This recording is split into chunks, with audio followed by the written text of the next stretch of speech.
Oak Life, what is up? It is Chris and Greg and Chris back at it again with another Roots and Branches. And this time we're going to focus on the branches. We're going to have a special guest give us a little insight as to what's going on in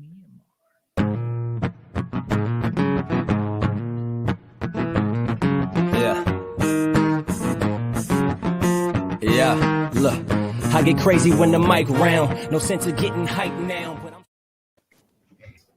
Hey, we have special guests with us. Su, how are you doing? All right. Awesome. So if you're checking in or you're new to Oak Life, we kind of have a sister church in Myanmar and just this kind of family tie relationship. And we're gonna get a little insight as to what life is like right now with our family in Myanmar. Chris, you got any leading thoughts? Yeah, I'll just say, Greg, so we have a lot of friends as a community, both here in the States and also in Myanmar, and there's been a lot going on in the news. And I met Su years ago at a fundraiser. You were a part of the Burma Family Refugee Network, and we were doing a fundraiser at a local cafe here, and we've stayed in touch through social media. And I've been following your posts and thought it'd be really fantastic for you to be able to share as somebody who lives here in the Bay Area, but has ties and family back in Myanmar. So would you mind introducing yourself first, and then we'll ask you some questions on what's all going on there. Yeah, sure. So hi, I'm Su Maung, and I met Chris through the fundraiser where we were doing for the nonprofit that I co-founded, Burma Refugee Family Network, and I'm still part of. And I also go back to Burma or Myanmar quite frequently before COVID hit, like every 3 months or so. I have a social enterprise there where my agency provide psychological services for the people in Myanmar, because there's a lot of history of trauma in the country, and really to bring people really to their fullest potential so they can help develop their country together. So it's a little bit spiel about me. I have a mental health background, by the way. Yeah. Great, thank you. And that's like important work, especially right now, I'm assuming. If you wouldn't mind, give us an overview of what's going on in the last few weeks. I mean, it's an ongoing situation beyond that, but Right. that's hard to summarize. But if you were to give us kind of the Cliff Notes version, could you tell us what's been going on? Right. So there was a military coup. I think they gave a reason that there was voter fraud for the election that happened in November last year, where the National League for Democracy, they won an overwhelmingly large vote. But anyway, so using that excuse, they had a coup. And now they have taken over the government, and there were some shifts in the main positions in the government. There's a lot of arrest of people in the parliament, and people started protesting, and that happened in 1st of February. So the coup happened in 1st of February, and then people started protesting, I think February 6th, after sort of doing it more in a online and at home kind of version, where they were banging pots and pans and doing a lot of online activities. But eventually they took to the streets February 6th. And one of the things that they were really focusing on, the protesters were really focusing on, is to do what we call the civil disobedience movement. A short form is CDM. And it's really for the civil workers to go on a strike, because they say that the military is the illegitimate government right now, so they're not going to work for a government that's got in power unlawfully. And so there is actually quite a widespread, strike going on. A lot of the government hospitals and other departments, a lot of staff are on strike. They're not working. And so because of that, I think the military are getting harder and harder on cracking down. They're arresting the people who protest, but also they're arresting the people. Well, We'll give Susu a moment here. As you could tell, they're driving somewhere. They're going on a little family holiday. So we'll see if we're able to get them back.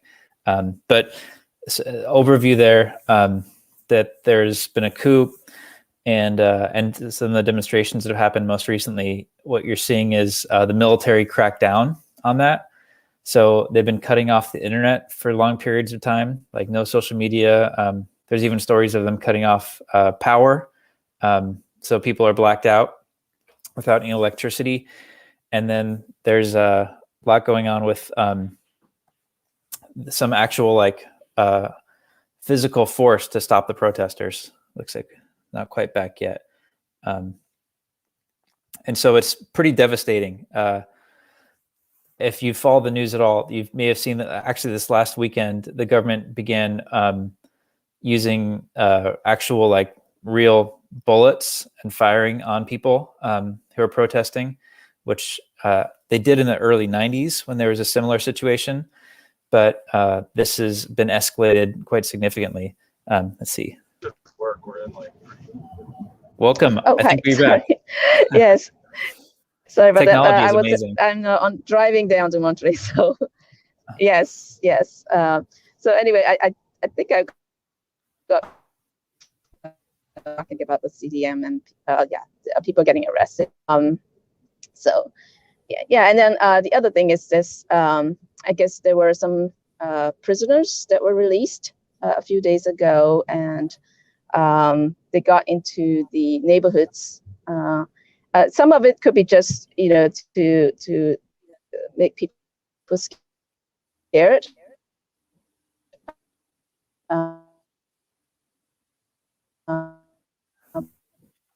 But We're losing you again, Susu.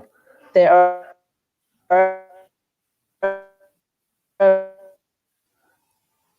I think we're losing you. Here, we'll try. If you can hear us, maybe try logging off and logging back on one more time. But we weren't hearing your audio and you were freezing.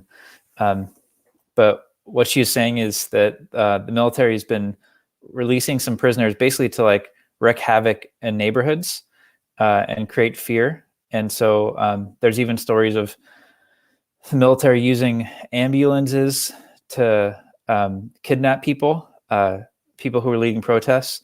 If you're known to be putting stuff like on your Facebook feed or online, like they're going after you, they're targeting you, and they're kidnapping people in the middle of the night. They're going in and taking people. Welcome back. I'm back again. I'm sorry about that. Oh. It's just like the mountains are just, a little hard to connect on the mountains, I guess. Yeah, totally fine. You're mentioning some of the tactics the military is using to create fear and basically terrorize the people. They are basically, that's what they do. They're terrorizing the people, and then there's a lot of misinformation. Even for myself, I don't know what's real, what's not real when we're trying to share information with each other. And so there's a lot of fear. And because I work in a mental health field, and I have an agency there, we are getting a lot of calls for help, and people, and just my staff, and we have interns there as well, and they're very, very anxious. They can't sleep because these thugs, I guess, come in the middle of the night. And what I mean, like, and the arrests come like really middle of the night, like 1 a.m. or something like that. And now they've turned off internet from 1 a.m. to 9 a.m. This is the second time that they're doing this. So without connection to the outside world, they're afraid that the military might do worse things. So there's thing. Oh man, I think.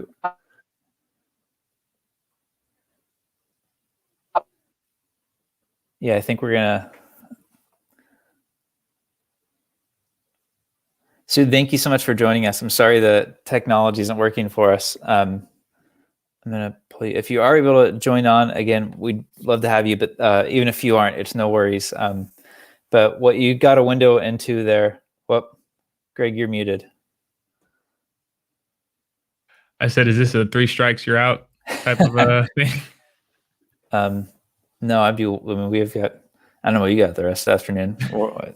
We can always jump back in. But So Susu does come back and join us, then we can keep the conversation going. But one of the things that is worth noting is this was an election. So the backstory is that the military was running the country, and there was a democratic movement that happened in the late 80s. They called it the 88 generation, and that generation led a request or like a protest for democracy, and initial steps were taken. I think the election was it 1990 was the election? Yeah. Okay. Welcome back again. I'm giving a little bit of backstory. And the military party did not win that election. Nope. A party called the National League of Democracy, led by Aung San Suu Kyi, won. And back then, in 90, the military didn't allow that party to take office, put Aung San Suu Kyi in house arrest for the better part of 20 years, and but eventually was trying to move towards a democratic, somewhat pseudo-democratic government. And so the National League of Democracy won an election in November. Do you know how much they won by, or what the... It was about something like, I would say about 80% or something like that, around about that. Yeah. So 80%. It was a landslide. Yeah, it was a landslide win. Yeah. Yeah. And do you think it's that the military just don't want to give up power? Yeah, they don't. Yeah. So instead of giving up power, they arrest most of those party leaders and refuse to acknowledge. Yeah. Right. You were touching on some of the mental health issues in the country. So right. is your sense that, like, how are people holding up? Like, are people, like, mental health wise, emotionally, like, how are people holding up with all that's going on? It really varies. Like, some of them have, sort of just try to not get too involved because the mental health is affected. But I think majority of them are involved. They are more, I would say, on like almost, how would I say, like almost like a survival mode. Like when you're really, is such peak danger that you just like running on adrenaline at this point, and you're just really ready to fight. Now, the thing is, I think something like that is not sustainable. So I'm very, very concerned about how long can they go in that mode. And I've been trying to tell my staff and my interns to, really take care of themselves. We do have counselors over there, not just my agency, but other, counselors who are sort of providing free counseling, offering free counseling. And I don't know how much people are actually calling in for that. I work with agents like other non-governmental organizations and businesses, so do contact us for their employees. But individual people, maybe there's some, but they don't always call in. So the problem is also when the internet gets cut off, it's very hard to make calls and to do counseling online. Phone lines, some of them work, some of them don't. So just communication is really hard. They're just really running on adrenaline at this point, and I'm just very concerned that they might run out of energy and motivation, or just the will. And I think the military is really counting on that. They're trying to terrorize them because they're trying to make people tired. Yeah, that's terrible. What level of violence are you seeing there right now? Like, from your contacts, family, friends, like, how significant is it? I've heard that, like, in some of the ethnic states, in the Kachin state, the Karen state, that things are greatly escalated there as well. But like, right. A lot of the images are in the big cities. What kind of violence are you seeing, if any, yet? Right. So, because if you have to compare this to what they did before, they're a little bit more restrained. I think also because the world is watching, so that they are trying to be careful about that. Also, I think the protesters now, they've learned from the previous 2 or 3 major protests. So they've learned to also watch out for that. So there is less violence than before, but there is violence. I think in the ethnic areas, there are a lot more because it's there's less people to watch what's going on over there. So there's more shootings in ethnic areas like the Kachin and other areas, and also maybe even in Naypyidaw, the capital city. It is a big city, but the companies are not there, the embassies are not there, so there's less watchful eye.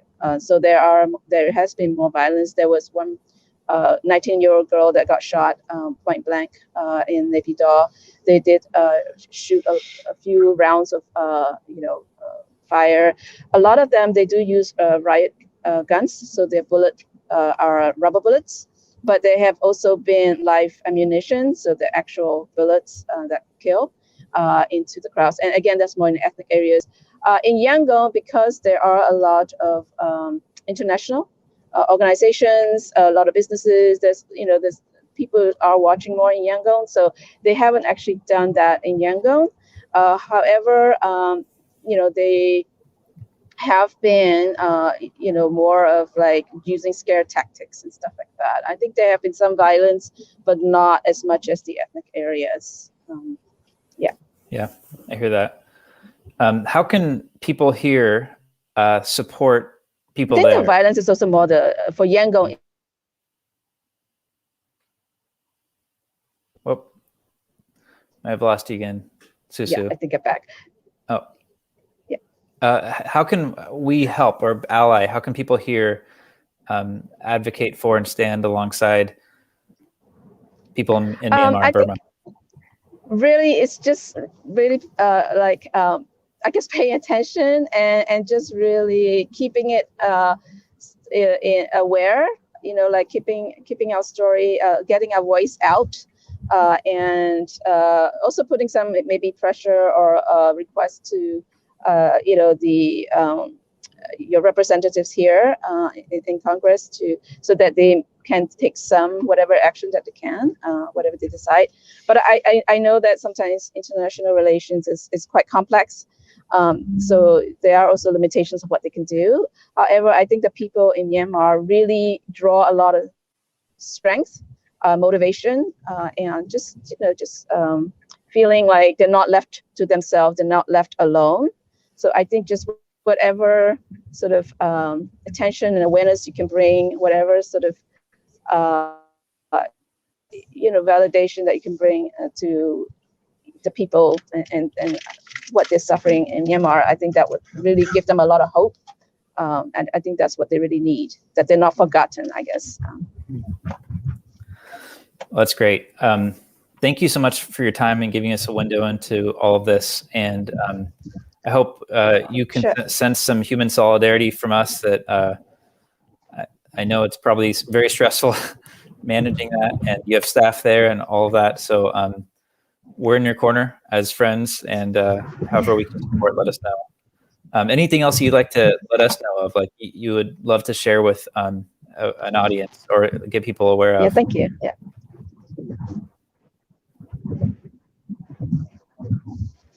Yeah, I think just really, one of the things going back and working there and coming back, that I'm really amazed by.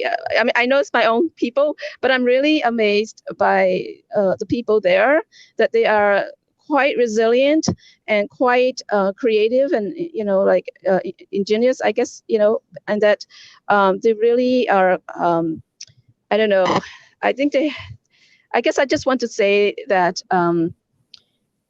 what I love most about people in Myanmar is that they are just very strong people and very creative, very heartwarming. I guess that's the word I was trying to find, and that because of that, sometimes I think it could be their strength and maybe their downfall, maybe not downfall, but weakness in a way, because they are all very, very,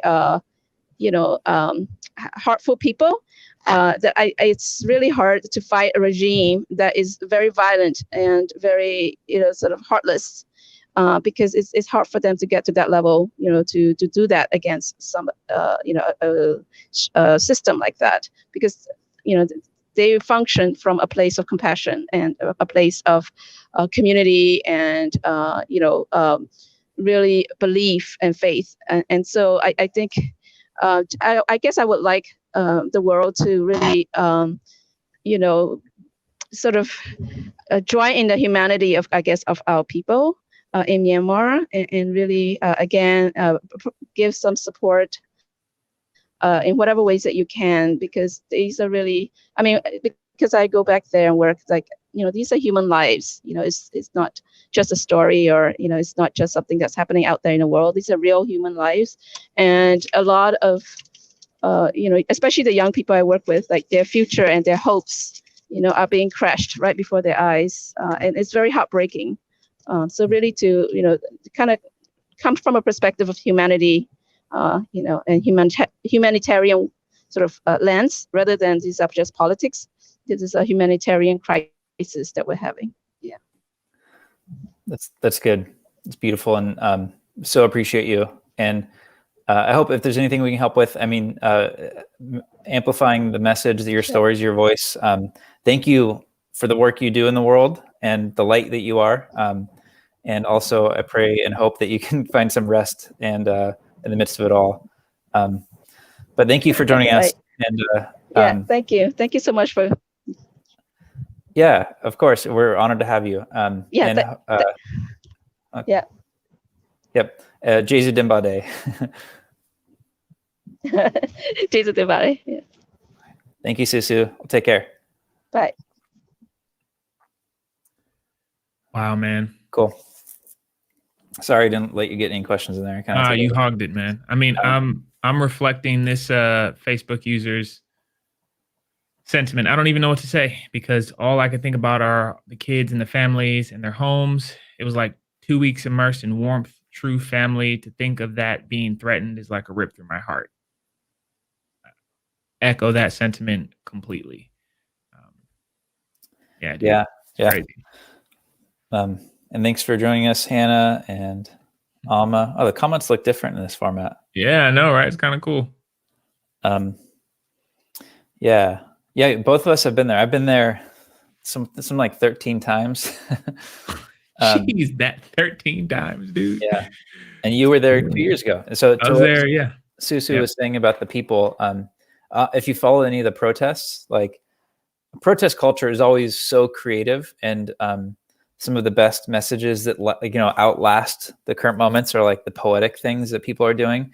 But so I love the point that she left it on, is just like remembering these are people, and these are people we care about. Like we have friends that we spent years with that their future is now very uncertain. Yeah. It's very saddening. It's very saddening, because every time I've done any type of work with an organization that spent energy outside of the States, there's always this pushback of, yeah, well, there's people dying here too. And it's like, oh, how sad is that perspective? And then how true is it? Like, we see that there's violence here in our home, there's violence overseas, there's corruption everywhere. And then what are we supposed to do with that? Because on one end, it can be crippling and just debilitating. And then on the other hand, in an effort to try and find joy just so you can continue to make it, the instinct is to just turn a blind eye to it all just to get through the day. And it's just, wow. It's very, very rock and hard place type vibes. But yeah, you're right. Being over there, man, it's, sorry, I did the whole loop of conversation and thought, and I completed it, and then I started another loop. I'm sorry. You're fine.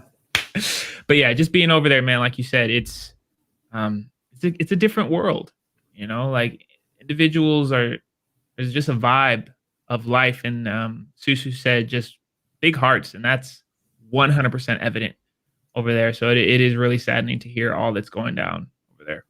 Mm-hmm. And to your, like, the wrestling of like, how do we engage, and with it's overwhelming. Like there's so much. I think the turning a blind eye is in the end actually more tiring. Like I think that wears on your soul. Maybe in the short term, you like turn off the noise and it gives you some relief. But I find the people who do what they can with the spaces they can in relationship, they have strength and they sustain over the long haul. They don't try to do more than they can, but they do something. And that is like, I think that's like our soul not atrophying. Like if you just want to like watch movies and turn off the suffering in the world, like your soul's going to atrophy and your body's, I mean, you're turning off something fundamental to who we are. Like we can't not look at this stuff and can't not do something. And yeah. And to me, it's not a either or. Like, what about there or here? It's always like, well, we should do it all. Like, let's hear about the homelessness here, or the houseless communities, and also injustice overseas. Yep. If you're joining us, we probably have a few more minutes. If you have any questions about what's going on in Myanmar, we just had a friend, kind of an old friend, colleague that's here in the Bay Area who does a lot of work in Myanmar with mental health, and Su just jumped on and shared some of what's going on, a little bit of her heart, which is really touching and important.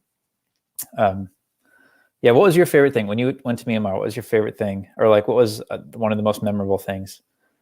Oh man, it's funny because Andy and I was just talking about that recently. There was two things that come to mind. One, there was this dinner, and we were taken to this house, and they had made this spread that was like pretty amazing. And then they just watched us eat, and we're like, "Hey, are you guys gonna eat?" And they're like, "No." And they just point, and they're just sitting there watching you eat. And the crazy thing is, like, the lights went out, so they had like scrambled to get candles, and it's this like super romantic setting, and they're just watching you eat, and it was just awkward. And Corey was there, and Corey's used to it, so he was just getting it in, and me and Andy are like, "What's happening?" Dude, but the level of hospitality, like the individuals there give you their best the entire time. And it's not for any kind of hope or gain or anything. That's just that hospitality is next level over there. And the sense of family is so strong. And then the other memorable thing is, was it Chinlone, I think is the game that I sucked at and I got made fun of. Describe that game. Huh? Describe that game. Okay. So think of a mixture of tennis in the fact that there is a net and you kind of volley things back and forth.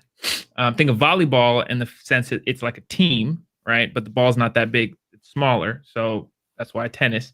But then think of soccer because you can't use your hands. So you're kicking and kneeing and headbutting this little ball over this net. And the level of like agility and dexterity of the people who play barefoot, they're all ninjas, like every single one of them. And then I fancy myself as a person who can kick pretty high and pretty hard, but the dexterity is different in this game. So I'm trying to do what I can, and they're just like mocking me and laughing, but it's all out of fun. That was memorable. Good. Yeah. I mean, and all the stories touch on the amazing kindness, compassion, warmth of the people. And it's a unique place. And I hope we can go back soon. I hope like Pastor Echo can come back and visit us again soon. I'm going to put this resource on the banner below. Mm-hmm. Actually, Christina shared this on Sunday when we gave an update from Myanmar. This website, it's the Burmese American Democratic Alliance. And it's just a statement, but they also have like templates for how to connect with your local leaders. So our state senators, our representatives in DC, this is a great thing to do just to get our government's voices speaking out on behalf of this. Yeah. Get any more comments? Yeah, I was just going to put some up. We got Hannah sending all my love and prayers for Myanmar and our family living there. Yeah, we got to visit soon. Alma, same sentiment, definitely lifting up prayers for the situation. Our Lord provide protection and strength for you all. Yep. Yeah, and it's like one of the best places you can visit. I've traveled a decent amount, and there's no place like it. And it's the people. Like, it's like the safest place I've ever felt in my entire life. And Susu is kind of touching on that like the humanity is so beautiful that it's like the military takes advantage of it. Yeah, just and it's sad. So please reach out. to that website there and learn how you can use your voice to advocate for our friends over there. If you're the praying type, definitely be praying. And one of Susu's requests is just that these stories would be known, that people would be aware of it. So bring it up with your friends, do some research and learn some stories, check in on the news, and let's elevate these stories of our shared human family. Amen. Any last thoughts? Was that what kind of car was that? I was looking at the forest. That was fire, right? Awesome. It was a sunroof or a moonroof or whatever you want to call it. That was fire. I really like the your little pastor moment around the atrophy of the soul. That was so good, because before you even said that, I was thinking it's like when times get tough, you go to sleep, but you don't stay asleep, because if you just stay in bed, muscle atrophy, and then you don't have access to anything no more, and then life sucks. So yeah, finding the rhythm of, taking a break, but then jumping back into the fight. And I know the term fight has a lot of connotation to it, but if that's just, to your point, sharing the stories, doing some research, spreading the information around the violence and corruption of the world in a way that is the word creative. Susu is using that the people there are just so creative, and that's very true. Like, yeah, any way that we can continue to fight in that way, where we amplify the message, where we share creatively, where we share inspiration, we remind individuals that they are not forgotten. That was so sad when she said that. Like, yeah, I think to your point, we take our naps when necessary, and then we jump back in when we can, how we can. It's really good. And together, because not everybody can. There are lots of things in the world that we need to put our attention towards, and not any one of us can do them all. So we need all of us. So maybe Myanmar, Burma isn't like the thing that you're called to bring about the kingdom or the flourishing of humanity on the planet. But support some people who are, and let's work together. Yep. Love it. The last thing I'll say is I'm going to add one more banner. I love these banners. I'm proud of you, man. They're kind of cool. I'm a part of a organization called Partners Relief and Development. Let's make sure this is the right website. Yeah, that's right. And this is a plug. I don't know if I'm allowed to do this. It's like pastor of the church and like plug. I don't know what yeah, sure I can, right? But it's gonna stop you. Partners is not gonna stop you, bro. Partners Relief and Development is an organization that I'm on the board of now, and they do work in conflict zones, and they've been working in Myanmar for the last 20 plus years, especially with some of the minority groups. Susu mentioned some of the violence is worse amongst the minority regions. There's basically like states, in a sense, that have a dominant ethnicity. I don't remember how many there are in Myanmar, but amongst the Rohingya, who are a Muslim minority, what's been called genocide is happening, and I would say that word is appropriate. And Partners is one of the few organizations that's actually able to get in using local contacts and bring rice and medical supplies. But they're also working with the Karen ethnic group and the Kachin and some others as well. So a great organization to support. They also work in the Middle East, and they're working with refugees in Syria. Like they're in the trenches of it all.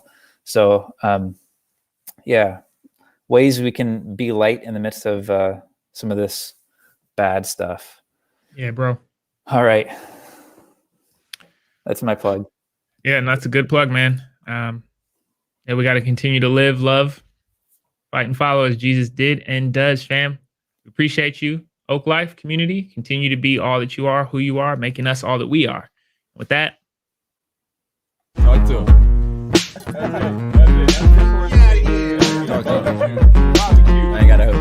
I ain't got a hope.